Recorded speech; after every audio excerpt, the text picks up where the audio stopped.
start in desert margins rather than the desert's themselves where the finer materials have already been blown away. As a steady wind begins to blow, fine particles lying on the exposed ground begin to vibrate. At greater wind speeds, some particles are lifted into the airstream. When they land, they strike the particles which may be jerked into the air in their turn, starting a chain reaction. Once ejected, these particles move in one of three possible ways, depending on their size, shape and density: suspension, saltation or creep. Suspension is only possible for particles less than 0.1 mm, 0.0039 in diameter. In a dust storm, these fine particles are lifted up and wafted aloft to heights of up to 6 kilometers, 3.7 mi. They reduce visibility and can remain in the atmosphere for days on end, conveyed by the trade winds for distances of up to 6,000 kilometers, 3,700 mi. 66. Denser clouds of dust can be formed in stronger winds, moving across the land with a billowing leading edge. The sunlight can be obliterated and it may become as dark as night at ground level. 67. In a study of a dust storm in China in 2001, it was estimated that 6.5 million tons of dust were involved, covering an area of 134,000,000 km to 52 million square mi. The mean particle size was 1.44 m. 68. A much smaller scale, short-lived phenomenon can occur in calm conditions when hot air near the ground rises quickly through a small pocket of cooler, low-pressure air above, forming a whirling column of particles, a dust devil. 69. Diagram of sand particles showing wind entrainment. Wind-blown particles, 1 creep. 2. Saltation 3. Suspension 4. Wind current sandstorms occur with much less frequency than dust storms. They are often preceded by severe dust storms and occur when the wind velocity increases to a point where it can lift heavier particles. These grains of sand, up to about 0.5 millimeters, 0.020 in diameter, are ejected into the air but soon fall back to Earth, ejecting other particles in the process. Their weight prevents them from being airborne for long and most only travel a distance of a few meters, yards. These sand streams along above the surface of the ground like a fluid, often rising to heights of about 30 centimeters, 12 in. 66. In a release of steady blow, 2 m, 6 feet 7 in, is about as high as the sand stream can reach, as the largest sand grains do not become airborne at all. They are transported by creep, being rolled along the desert floor or performing short jumps. 67. During a sandstorm, the wind-blown sand particles become electrically charged. Such electric fields, which range in size up to 80 kV/m, can produce sparks and cause interference with telecommunications equipment. They are also unpleasant for humans and can cause headaches and nausea. 67. The electric fields are caused by the collision between airborne particles and by the impacts of saltating sand grains landing on the ground. The mechanism is little understood, but the particles usually have a negative charge when their diameter is under 250 micrometers and a positive one when they are over 500 m. 71. Ecology and biogeography. Deserts and semi-deserts are home to ecosystems with low or very low biomass and primary productivity in arid or semi-arid climates. They are mostly found in subtropical high-pressure belts and major continental rain shadows. Primary productivity depends on low densities of small photoautotrophs that sustain a sparse-trophic network. Plant growth is limited by rainfall, temperature extremes and desiccating winds.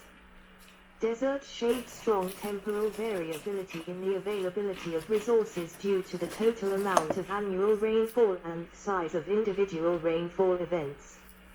Resources are often ephemeral or episodic, and this triggers sporadic animal movements and pulse and reserve or boom-bust ecosystem dynamics.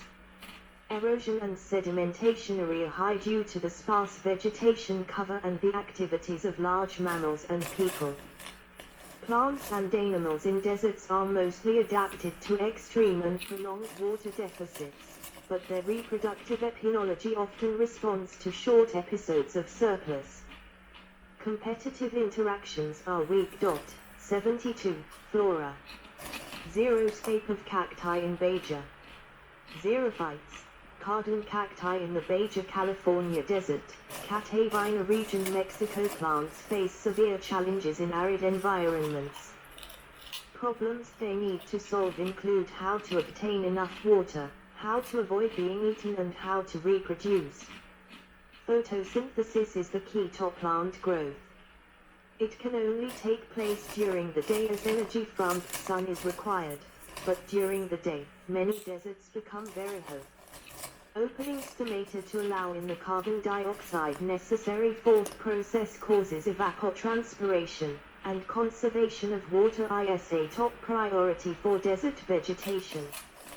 Some plants have resolved this problem by adopting crassulaceous acid metabolism, allowing them to open their stomata during the night to allow CO2 to enter, and close them during the day. 73, or by using C4 carbon fixation.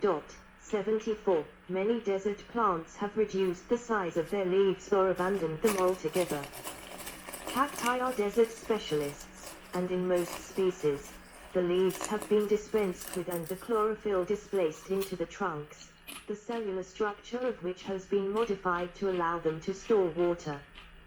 When rain falls, the water is rapidly absorbed by the shallow roots and retained to allow them to survive until the next downpour, which may be months or years away.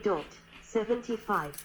The giant saguaro cacti of the Sonoran Desert form forests, providing shade for other plants and nesting places for desert birds. Saguaro grows slowly but may live for up to 200 years. The surface of the trunk is folded like a concertina, allowing it to expand, and a large specimen can hold 8 tons of water after a good downpour. 75. Cacti are present in both North and South America with a post-Gondwana origin. Other xerophytic plant shade developed similar strategies by a process known as convergent evolution. 76. They limit water loss by adjusting the size and number of stomata, by having waxy coatings and hairy or tiny leaves. Some are deciduous, shedding their leaves in the driest season, and others curl their leaves up to reduce transpiration. Others store water in succulent leaves or stems or in fleshy tubers. Desert plants maximize water uptake by having shallow roots that spread widely, or by developing long taproots that reach down to deep rock strata for groundwater. 77. The saltbush in Australia has succulent leaves and secretes salt crystals, enabling it to live in saline areas. 77. 78. In common with cacti, many have developed spines to ward off browsing animals. 75. Some desert plants produce seed which lies dormant in the soil until sparked into growth by rainfall. With annuals, such plants grow with great rapidity and may flower and set seed within weeks, aiming to complete their development before the last vestige of water dries up. For perennial plants, reproduction is more likely to be successful if the seed germinates in a shaded position, but not so close to the parent plant as to be in competition with it. Some seed will not germinate until it has been blown about on the desert floor to sclarify the seed coat. The seed of the mesquite tree, which grows in deserts in the Americas, is hard. Camel thorn tree, Acacia areolaba in the Namib Desert in Namibia. The camel thorn tree, Acacia areolaba, in the Namib Desert is nearly leafless in dry periods. And fails to sprout even when planted carefully. When it has passed through the gut of a pronghorn, it germinates readily, and the little epile of moist dung provides an excellent start to life well away from parent tree. 75. The stems and leaves of some plants lower the surface velocity of sand-carrying winds and protect the ground from erosion. Even small fungi and microscopic plant organisms found on the soil surface, so-called cryptobiotic soil, can be a vital link in preventing erosion and providing support for other living organisms. Cold deserts often have high concentrations of salt in the soil. Grasses and low shrubs are the dominant vegetation here, and the ground may be covered with lichens. Most shrubs have spiny leaves and shed them in the coldest part of the year. 79. Fauna. Animals adapted to live in deserts are called xerocoles. There is no evidence that body temperature of mammals and birds is adaptive to the different climates, either of great heat or cold. In fact, with a very few exceptions, their basal metabolic rate is determined by body size, irrespective of the climate in which they live.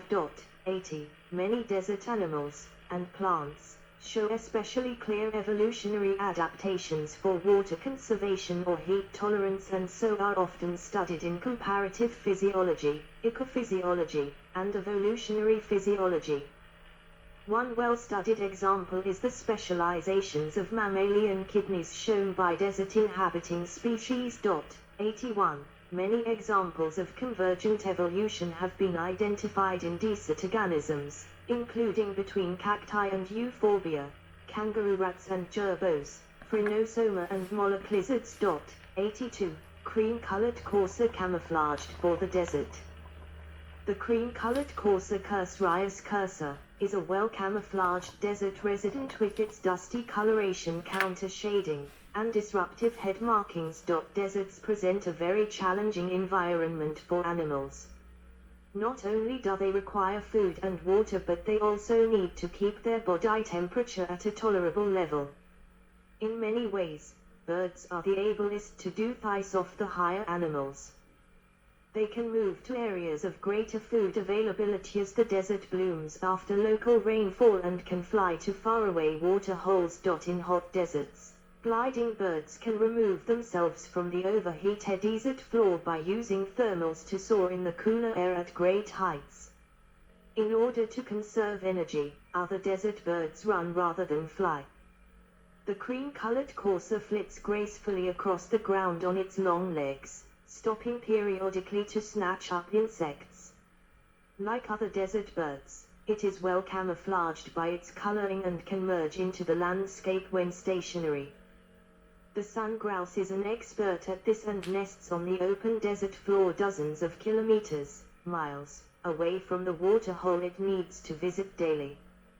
Some small diurnal birds are found in very restricted localities where either plumage matches the color of the underlying surface. The desert lark takes frequent dust baths, which ensures that it matches its environment.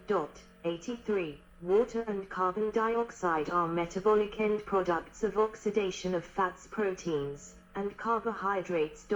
84. Oxidizing a gram of carbohydrate produces 0.60 grams of water, a gram of protein produces 0.41 grams of water, and a gram of fat produces 1.07 grams of water. 85.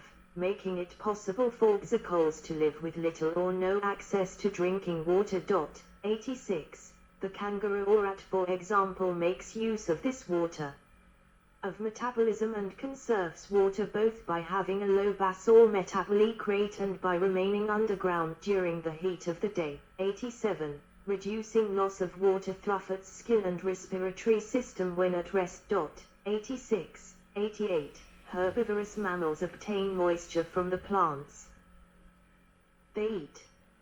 Species such as the Adax antelope. 89. Dik-dik, Grant's gazelle and oryx are so efficient at doing this that they apparently never need to drink. 90. The camel is a superb example of a mammal adapted to desert life.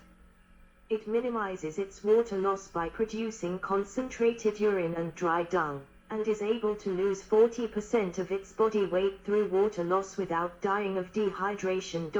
91. Carnivores can obtain much of their water needs from the body fluids of their prey.